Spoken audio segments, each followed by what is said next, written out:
Hello, welcome back to Access. My name's Nathan, I'm here with Dave. Hello. Dave, Yes. This is another God of War video. Yes, it is. This time we've taken some questions that people have left, the most common questions that people have been leaving on our other God of War videos, and some from Twitter, and we're just going to answer them. Yeah.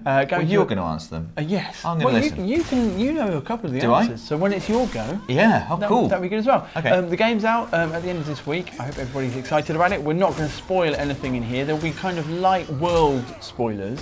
So if you really want to discover absolutely everything, maybe don't watch. But it's mostly just going to be factual questions about how the game works and that kind of thing. Sounds good.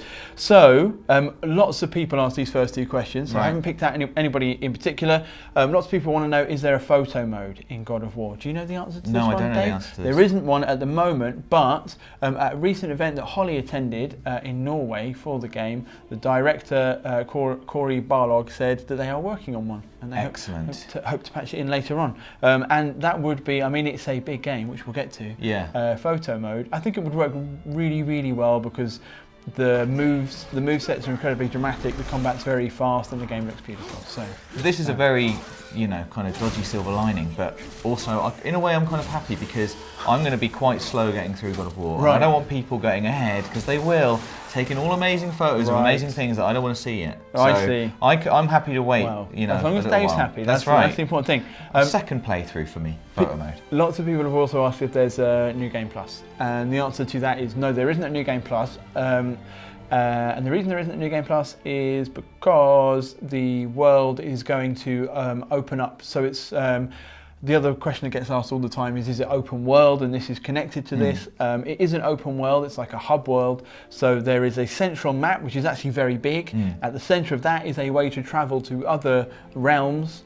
And at the end of the game, everything is going to become open because there are lots and lots, and again, come to this, lots of sort of optional missions and collectibles and challenges, and you can kind of mop them up. So this is a question I always want to answer, which you basically have then. It's like, you can do the story and finish that, and then you'll still have access to all the world and all your favours and things. That's instead of New Game Plus, and let's not talk too much about that because there are other questions, Dave. Okay, good. And we don't want to. I would hate that. I would hate to tread on them. To tread on toes. Lots of people have been asking about the old games, the old God of War games.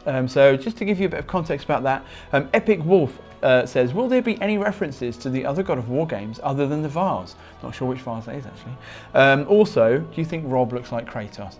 He definitely does. Yeah, he does. I mean, there's no way of getting around Like it. like an ill Kratos. Yeah, like one who's really, like instead of one who's ended up in the Norse pantheon, he ended up like in the McDonald's pantheon. And that's our Rob. And pants. There are other McDonald's pants. There are references. In fact, one of the first bits of I think that we put from the B-roll that we put on the channel is just kind of a really small reference to, he kind of looks a bit mournfully at where the Blades of Chaos used to be, and there are other references later on. So just a yes on that one. So James Curl asks, for those new to the series, is an understanding of what happened in the old God of War games necessary to enjoy this game, or is it a complete reboot? And we're kind of going straight down the middle here. It's not a complete reboot. This is still that Kratos. It is a game which takes account of that past, but also changes the sort of game that God of War is, so that it can kind of, those games were less about story, they were more about action. And this is a game about someone who has, lived for a long time now and is not necessarily pleased with his old actions. So the game kind of accounts for that. It doesn't just scrub it clean, but it's also not like that in exactly the same way. Yeah. But then the game also feels like that. So you're getting kind of, I think it's the best way they could have possibly done it. They've made a new, modern, big budget game that is God of War. But also, I'm not sure you could make a game this sophisticated, which is just exactly the same tone as before. Yeah, I mean, I've said before, I've got a lot of stick before for saying that I've never played a God of War game. Yeah. And I've played the very first part of God of War, so I don't have loads of to draw on, but I didn't. I understood everything that was going on. Yeah. I understood that there were I understood Kratos' character. It's all done in characterization, and I'm sure there are things that sometimes he's like nodding to his past, and you might, as someone who's played it, might know specifically what he's thinking of. But I just know the kind. I get an understanding of what's gone on. Exactly. The story, the big focus is the one being told in this game. Yeah. So you're not going to be like, I'm not sure what's happening because I don't know about this. You don't, and all you need to know really is that he has a past. That's it. That line will tell you everything. I feel like I've missed anything, but I feel like it's probably it might be enhanced. It's like a choice. I would definitely think just you could play this game first and then go back if you wanted to, and it wouldn't. It kind of reminds me of the Marvel movies. Like if you haven't read all the comics, you're still getting the Marvel. But then for the people who really know the comics, the first time they mentioned vibranium in a Captain America, they were like, vibranium. Yeah. So it'll be a bit like that. And I like this question as well. Vicky Clamp asks, what reason would you give someone to pick up the new God of War game who has never played one before, i.e. me?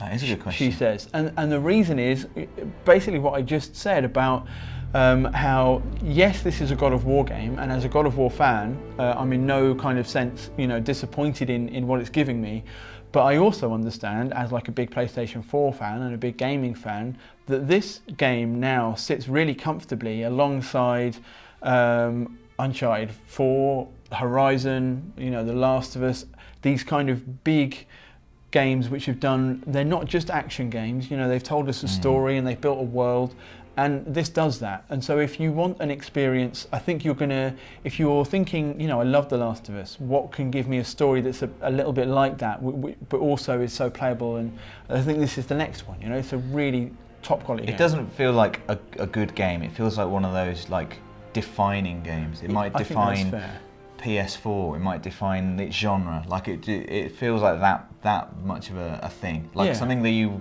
want to be involved in.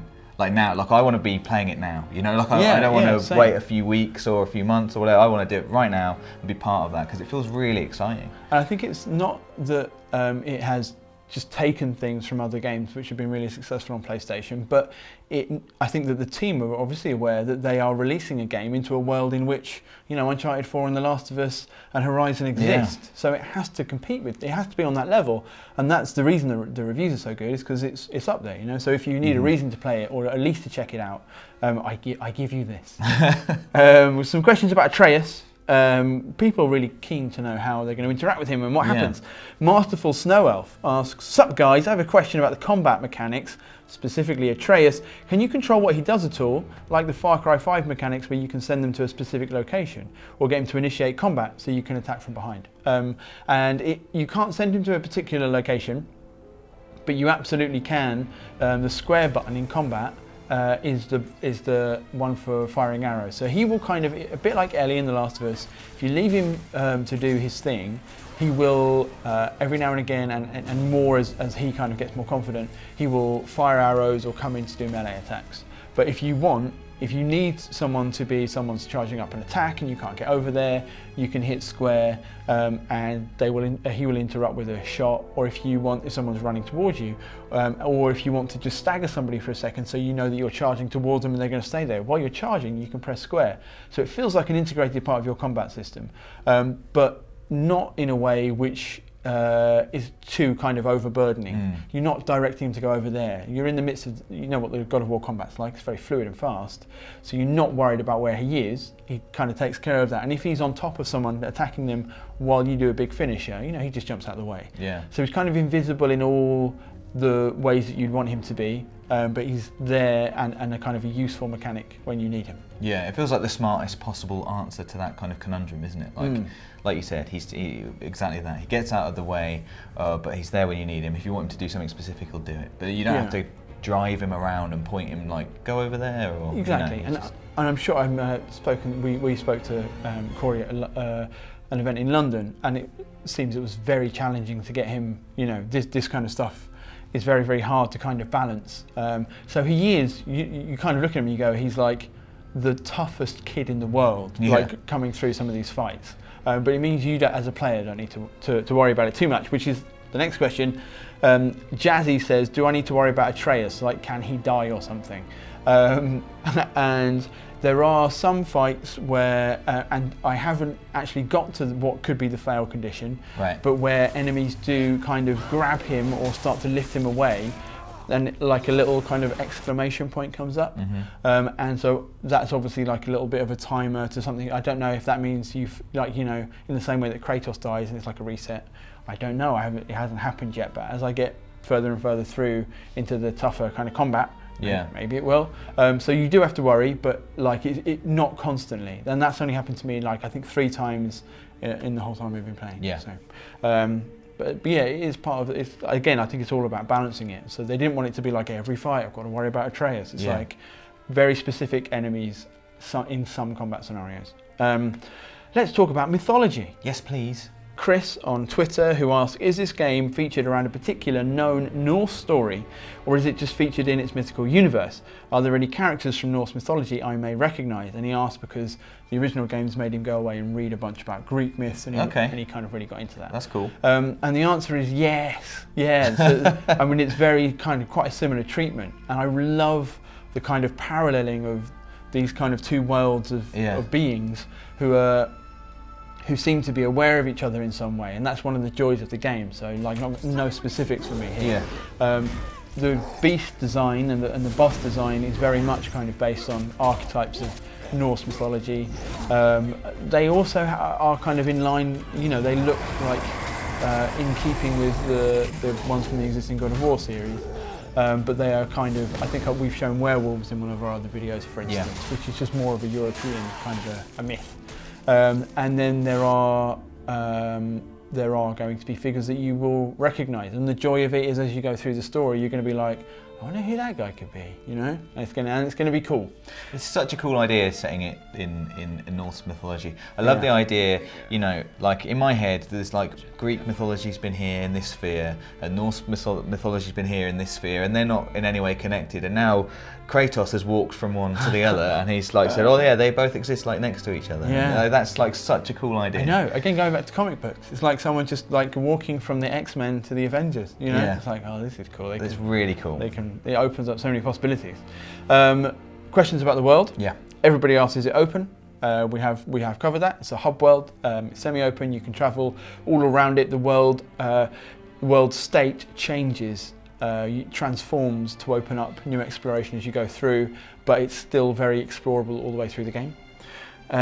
Specific questions. The text here is very small. Ismail Mansouri, I'm still worried about the progression in the game. How should I progress, and how can I know if I miss something in a particular area? Just don't worry about it too much. You will see stuff that you can't get yet, and you will see stuff that you can't figure out how to get yet. That will happen quite a lot, but you can always come back. I think you can access everything that you need to in order to mop up 100% completion at the end game. And if you just go into the map screen, a little square comes up with the stats for each region. So you'll kind of know, you won't be just endlessly going, I wonder if there's like another doorway I've missed or whatever. Yeah. That won't happen. So you don't need to worry about that. You can relax, basically. The game will tell you everything you need to. That's handy. My Games says, do enemies respawn to farm mats and XP, or are areas cleared forever when you defeat them? And all the areas I've been to so far are cleared. There have been occasions where I've come back through an area, and I think in order to tell me this is the right path for you to be on, it's like a really central part of the kind of the architecture in Midgard. A few more enemies popped up, but I think that was just for the game to let me know you should go down here and turn right. Definitely not in a way that you're thinking, I could farm some XP here. No, exactly. I don't think that's a factor, although there is an arena system in the game. So, I mean, once you finish those challenges, you finish them, but if you want somewhere to go to just, you know, pound out some XP, it is tough, but it's doable. It's also worth mentioning, I guess, that the world is, because the enemies aren't scaled to how powerful Kratos is at any given time, I guess grinding becomes less of a thing unless you wanted to play through the whole level whole game overpowered, in which case just pull the difficulty down. Because you know, the game is balanced, and the amount of enemies that are in the game is there is like an optimum track. You know, it expects you to be certain levels at certain times during the game, so you don't really need to grind. Vishal Dariani says, I just want to know the playtime if you're just going for the story, and the playtime if you want 100% the game. He also talks about platinum difficulty on a scale of 1 to 10. A lot of people asked about the trophies. The trophies aren't live yet, so I don't even know what they are. They're not popping up. Have you not been collecting trophies? I assume that when they imagine if they didn't come in, that wouldn't make me at all happy. Oh wow! I can't believe, roughly for the story, 25 hours, and same again for all the optional stuff. But for 100%, maybe a bit more. I don't know. That's just to do all the optional missions, but not to track down every chest and doorway and everything. So it's a big game. It's a big game. Dave Zilla asks, nobody has talked about the combat. Can you talk about how the combat works? Is it fluid, fast, and without laggy animations that prevent movement? Monster Hunter had some small issues with that. The combat feels quite a lot like the old God of War, and one of the things we've spoken about this a reasonable amount on the channel already, so I'll keep it relatively brief, just to say that the combat is very fluid in terms of interruptibility. So in reacting to enemies, if I go in for a big hit and then I immediately start to do another one, but I realise that my big hit, I use like an R on R2, like a big heavy axe overhead hit all the time. If that hasn't staggered an enemy, because it's quite a powerful enemy, and then I see them coming to me with a powerful attack, I can roll, get my shield up, I can basically cancel my attack. And also you can go into runic attacks, which are kind of special higher attacks. You can interrupt your own smaller moves in order to do them. So sometimes I'll be charging up one of those, realise I'd rather do a runic attack, it's just the right time or whatever, and I'll get that in instead. So I guess you've also got Atreus who can nip an arrow in to help. Yeah. Well, one of the things I told you the first time we played it was just one of the things I really felt was very impressive about the combat was previous Kratos, it's very much, previous God of Wars, it's been very much about you, your weapon, your combos, quite close up.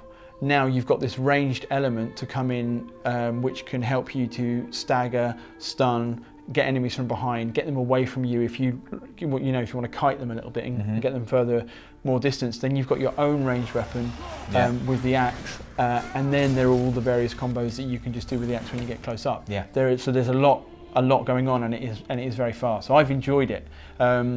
How good you can get at it, which I guess will be like a test of the true depth of it. Someone better will have to play it, for a few weeks after launch, and then we'll watch some videos and we'll see. But in terms of someone who was competent at the old God of War games, this seems like that system, but more sophisticated, and I've been really enjoying it. And with the runes as well, it means that there are a number of different moves, like quite a large number of different moves that you can have equipped basically, and so it's about like trying those out and finding out what works for you, and then figuring out how that fits in with Atreus and like your just like standard moveset as well. There are so many options, and the way that you'll find, like you do in the old God of Wars, you will probably rely on 3 or 4 favourites. But like Dave says, with the runes, you'll be able to switch in stuff that flows better with your favourites, and you'll discover new favourites in those kind of rune attacks. So it's really deep and worth checking out. Felix asks, how does Kratos handle a swamp of enemies? We had Blades of Chaos last time. This time I see a lot of close combat fighting. Do we have to do close melee attacks all the time? I think I've already answered that really. There are melee options. Kratos has got his ranged attack, and one of them freezes enemies in place, and then you can go around punching the other ones, stunning them. And the shield has aggressive options too. You can deflect. I only started using this today and it was brilliant. If you time a parry on a projectile, he kind of saves the energy in his shield, and then you can blast it out at people. Nice. It's not just a straight parry, which I thought it was. You can actually save it a little bit, and I don't know why I found it so satisfying when I learned how to do that. So no, it's not all about close in. I mean, that is the focus, and the ranged attacks aren't as powerful. But there is more to it than that. And dealing with swamps of enemies, you unlock skills later on in the game. There might not be in too many gameplay videos out there just yet, but you unlock abilities which deal crowd damage, especially the runic attacks. They'll knock people back, they'll stagger groups. There are plenty of options. Aleph Sharp asks, as someone who hasn't played any God of War games yet, are the giant god and boss fights more like Shadow of the Colossus, more like platforming puzzle, or Soulsborne, giant powerful boss that you have to do semi-strategic combat with, or some combination? Definitely the latter there. There are climbing puzzles, normally to get to kind of hidden elements. You know, it might be like, oh, I didn't realise I could go down there. And there's some really nice environmental finding things to unlock other things, pathfinding stuff in the world at large.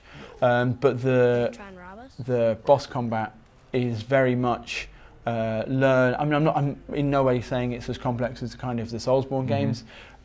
It's kind of more cinematic. It is about learning attacks and rhythms, and then making sure that you're powerful enough in combination with knowing what the boss is doing, and then you know, it's down to your kind of a test of your reactions and stuff. So it is more like that, but it's like God of War, you know. Yeah. It's like God of War has always been. Giz says, what's the difficulty level like? Is it a challenge or normal? And because of the way that the game scales, yes. So right. I've been cracking on with quite a lot of the journey at the moment, and I've got to a few bits that it's been pretty tough. And that's I was playing it late at lunch today. I went over by about 20 minutes. I wanted to kill an optional boss that I found, who turned out to be rather difficult. But it's that really nice thing. It was right on the edge of how hard it was. And I was like, I know if I just really buckle down and learn this, I'm going to be able to do it. And I didn't want to go away and level up and come back. So is it a challenge or normal? I'm finding it that way. I'm sure if you wanted to pay as much attention as I did for those 20 minutes the whole time, you could knock the difficulty up. But for me, it's perfect. And if I'm finding it too easy, it's probably because I've done a lot of exploring, and any bits that I found very, very hard, which I haven't done on the main path, I thought, you know, I could always just do a bit more and then come back. Can I adjust difficulty as I play? If I start on hard, can I change it to normal or easy? The answer is you can change the levels unless you do it on, what's it called, Dan? The bigger the hardest difficulty, I think you know. Is it called God of War? I think it's God of War. I wasn't quite sure. And so if you start on the very hardest, you can't change it. But if you start on the others, then you can. Last two questions. How bloody does this game actually get? So far I've only seen red and yellow lava juice from enemies. And I'm just wondering how massive the fights can get and how dramatic the game becomes in that sense, since one of the main themes has always been along those lines. There's a couple of our videos you've seen him covered in lava. He gets covered in blood sometimes. There's plenty of it, you know. It's God of War. God of Gore. It's still that, and it's not all the time. It's at select moments. Yeah. But when it happens, it's still God of War. Liam Father says, how much would you say the game is combat and how much is cutscene? Does the gameplay outweigh the cinematics? Absolutely, yeah. It's like mostly gameplay, and then like moments of seamless transition into cutscenes. Doesn't give you that. I mean, there was a real, especially when you watch the remastered versions, there's a real distinction between the gameplay of the old God of War games and the cutscenes. And this one, they kind of, you were saying it was like one of the things that really drew you into the first couple of hours that we played. Yeah, it's mad. I mean, it's something you kind of more and more take for granted now, but there's just no let up. Like, so the gameplay or cutscene, there's no load times, it's just fluid. And, you know, the way that it builds them into the gameplay, those like set pieces and things, or like little set moments, you know, it's just really, really smart, and it's just lends to an amazing experience and losing a lot of time, you know. I know, because there's never like a resting point. Yeah, you're right. Well, it's also, I think once you kind of, you know, dip to black and then come back up, there is part of your brain, even in a really good game, where you're like, people are talking now. Yeah. And not having that really does make it all flow into each other. So maybe that has made me think there are fewer cutscenes than there are even. But the game is an action game with more of a focus and story than it had previously, and a better told story. But yeah, it's still very much an action game. That is all of the questions. That was a number of questions. I don't know what number it was, but you're right, David. A high number. It was a number, so don't give it. So we don't want any more. Don't put any in the comments. What else could you possibly want to know? That must be everything. I think, surely. If there are things you'd still like to know, put them in the comments below, and I'll probably answer them, but just by writing a message, I'll reply to you. It's easier. Yeah. Let us know if you're excited about God of War, which is coming out this week. Like this video if you enjoyed it. Watch all the other God of War videos on the channel, and stay subscribed to Access because we've got loads more coming up. Please.